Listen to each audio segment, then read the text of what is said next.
Okay, I'm speaking about Romans chapter 1, verse 28. God gave them over to a reprobate, a debased mind, a failure of a brain. And that's what I want to speak about today. The fool has said in his heart, there is no God. And I want to address the question, was Jesus a socialist? Now, socialism is an economic system where everyone in the society equally owns the factors of production. And so when you look at Joseph ben David's carpenter shop, well, then that would mean that everyone in Nazareth, all the good citizens of Nazareth, would own not only the raw materials, the wood from the forest, the tools, the saws, the hammers, the nails, but all the factors of production. Now, what a fantasy. What a fantasy. Go to the ant, you socialist sluggard. This indolent Karl Marx with his body odor, his children at home starving to death while he sat in the British Museum cooking up a murderous philosophy, friend. The bourgeoisie has to be swept away. You know how many were swept away by Pol Pot, by Mao Zedong, by Lenin? What a wicked evil! What a filthy thing! Go to the ant, you sluggard. Consider her ways and be wise. She has no guide, no overseer, no ruler, but she provides her meat in the summer and gathers her food in the winter. How long wilt thou sleep, O sluggard? O sluggard, when wilt thou arise out of thy sleep? Look at the terrible result of LBJ's Socialist Great Society.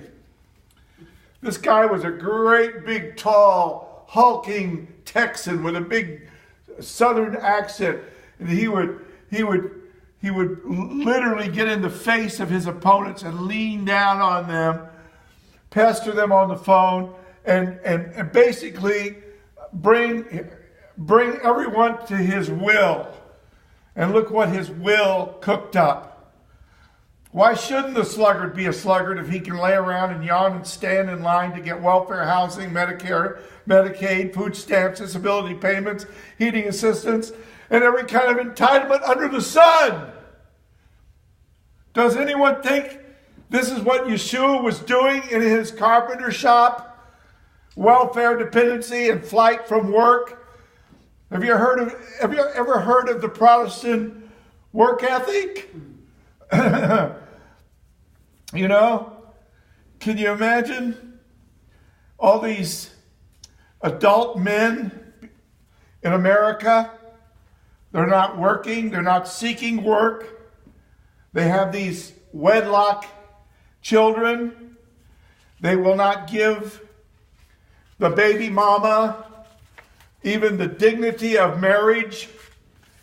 And here they are with this great LBJ society, and the entire United States seems to be drifting that way. The elections are looking real bad for anyone who is not a socialist, not a leftist. No, stupid, Yeshua was not a socialist. Can anybody say amen? Amen. Amen.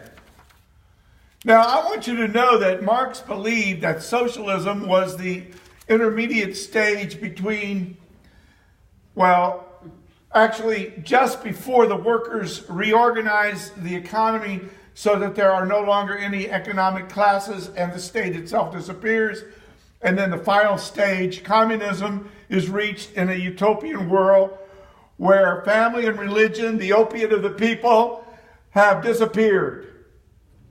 Now, if you want to believe that, you might as well believe any fairy tale, friend. And here's the terrible thing. Hitler used this so-called Jewish threat, the Jewish Marxist, Trotsky, this whole thing. He was going to save Germany from communism.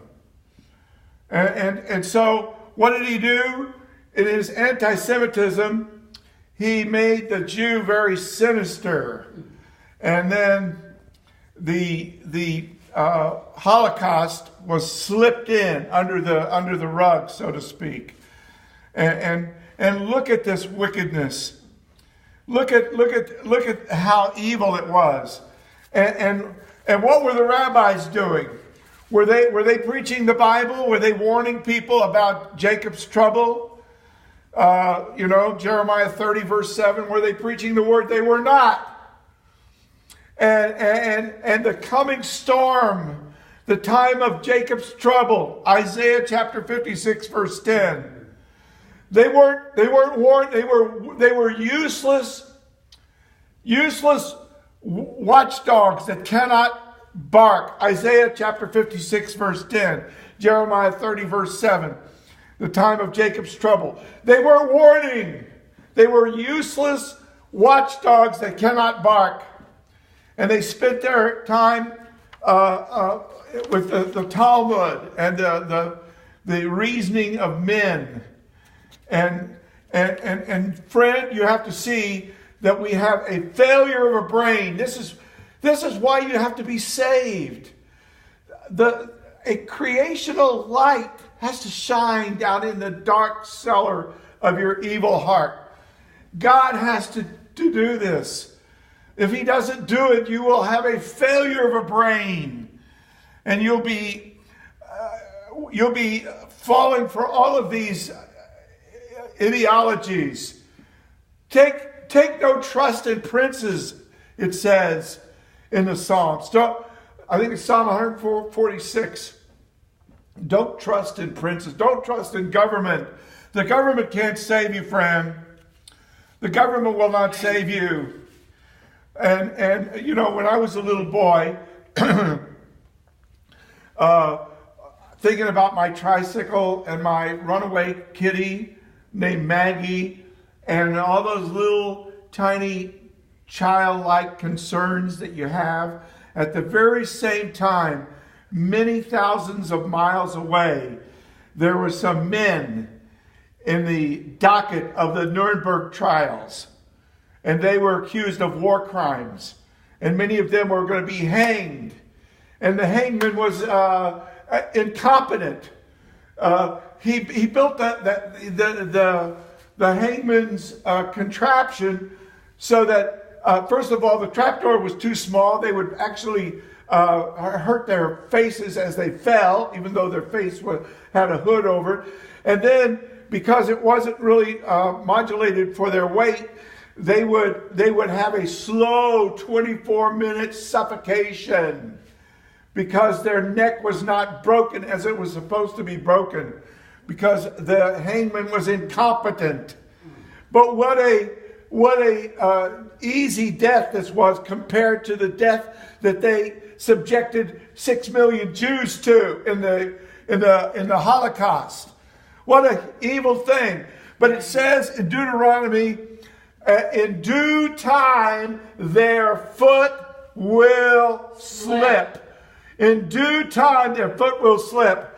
And their foot was slipping while I was sitting on that tricycle. This was 1946.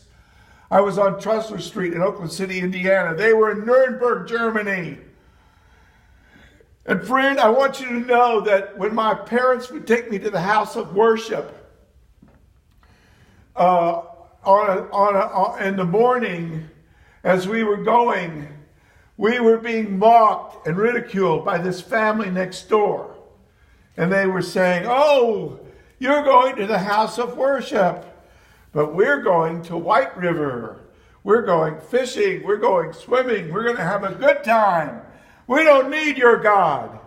It says in Deuteronomy, in due time, their foot will slip. White River was a brown river. It was a treacherous river with many currents and places where you would be waiting, and all of a sudden you would step into a deep place, and then the current would reach out with its cold hands and pull you under, and it would be death.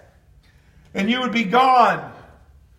And so when we came back from the house of God, one particular weekend, they were weeping because their little boy had drowned. In due time, his foot did slip. His foot did slip. To me belongeth vengeance and recompense. Their foot shall slip in due time. For the day of their calamity is at hand, and the things that shall come upon them make haste. Deuteronomy chapter 32, verse 35. Virginia Woolf, she was that stream of consciousness novelist. She was born into an agnostic family, and she spoke against our faith. She said, it is a self-righteous egotism. And she said, my Jew, meaning her husband who was an atheist, my Jew has more religion in one toenail, she said, more human love in one hair than your so-called faith. She stated that in her private letters. And therefore, this woman, one particular day, it was a day, a terrible day for her husband, Leonard.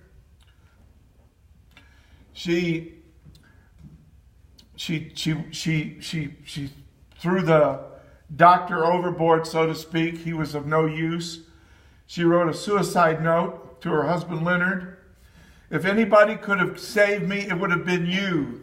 Everything has gone from me, but the certainty of your goodness. The fool has said in his heart, in her heart, there is no God.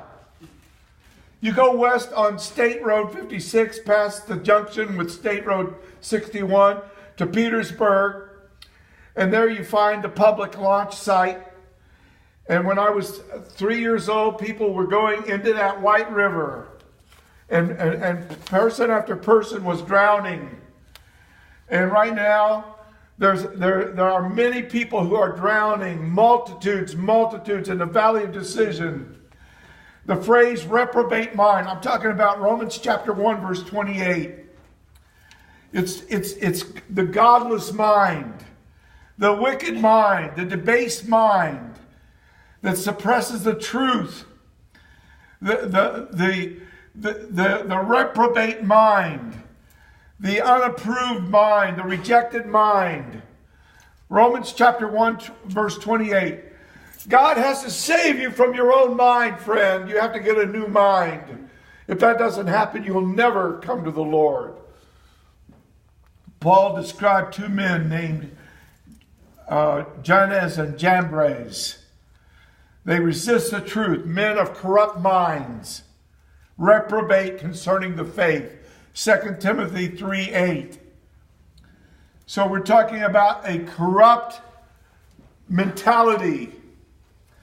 They profess that they know God, but in works they deny him, being abominable and disobedient, and unto every good work reprobate. Titus 1:16.